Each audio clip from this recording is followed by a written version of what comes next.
સુરત શહેરના કતારગામ વિસ્તારમાં મંજૂર થયેલી પ્રિલિમરી ટીપી સ્કીમ નંબર 4950 અને 51ના રિઝર્વેશન મામલે મેયર અને સ્થાયી સમિતિ અધ્યક્ષની રજૂઆત બાદ રાજ્ય સરકારે સકારાત્મક સંકેત આપ્યો હોવાનું સામે આવ્યું છે। સુરતના કતારગામના ટીપી સ્કીમ નંબર 4950 અને 51માં રિઝર્વેશનથી પ્રભાવિત હજારો લોકોને મોટી રાહતનો રાજ્ય સરકાર સ્તરેથી સકારાત્મક સંકેત મળ્યો છે। સુરતના મેયર માવણી સ્થાયી સમક્ષ રાજન પટેલે મુખ્યમંત્રી ભૂપેન્દ્ર પટેલ, નાયબ મુખ્યમંત્રી હર્ષ સંઘવી અને શહેરી વિકાસ મંત્રી સમક્ષ વિસ્તૃત વિગતો સાથે ધારદાર રજૂઆતો કરી હતી, જેને લઈને આગામી નજીકના દિવસોમાં મોટું ડેવલપમેન્ટ થઈ શકે છે। મેયર અને સ્થાયી સમિતિના અધ્યક્ષની રજૂઆતમાં ટીપી વિભાગના સ્ટાફને પણ ટેકનિકલ રજૂઆત માટે હાજર રખાયા હતા। ઉમેશ ઝડપિયા, ટીપી 4950-51 પીડિત પરિવાર સમિતિ।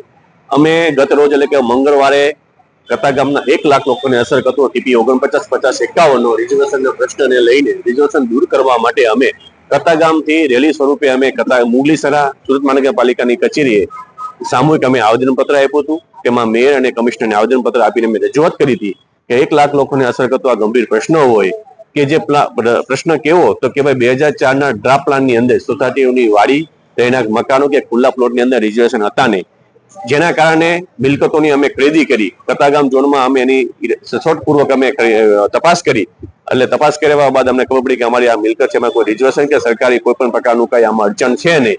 જેના અનુસંધાને લોકોએ તમામ નાગરિકોએ ખરીદી કરી અને ખરીદી કર્યા બાદ અમને 2022માં અમને ખ્યાલ આવ્યો કે આ પ્રિલિમરી ટીપી સ્કીમ જ્યારે બનવામાં આવી ત્યારે કે અમારી મિલકત ઉપર રિઝર્વેશન છે।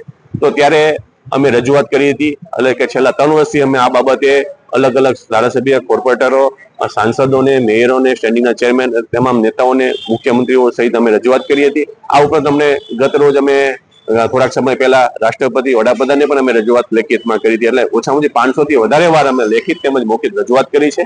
ત્યારે આ તરફથી અમને કોઈ પણ તરફથી અમને ન્યાય મળતો નથી। ત્યારે અમે રજૂઆત કરીએ છીએ કે અમને આ વખતે આશ્વાસન નહીં, આમાં રિઝર્વેશન જલ્દીમાં જલ્દી તકે દૂર થાય, કોઈ પણ ભેદભાવ કર્યા વગર આનું રિઝર્વેશન જે અમારી મિલકત છે તેની ઉપર જલ્દી તકે દૂર થાય। જલ્દી એટલા માટે છે કે અમારા રહેણાંક મકાનોની જે મિલકત છે એની ઉપર કોઈ લોકોને બાંધકામ કરવું છે, કેટલાક લોકોને મિલકત વેચવી છે, તો કેટલાક લોકોને ડેવલપમેન્ટ કરીને વિકાસ મિલકત કરવો છે, ત્યાં થઈ શકતું નથી।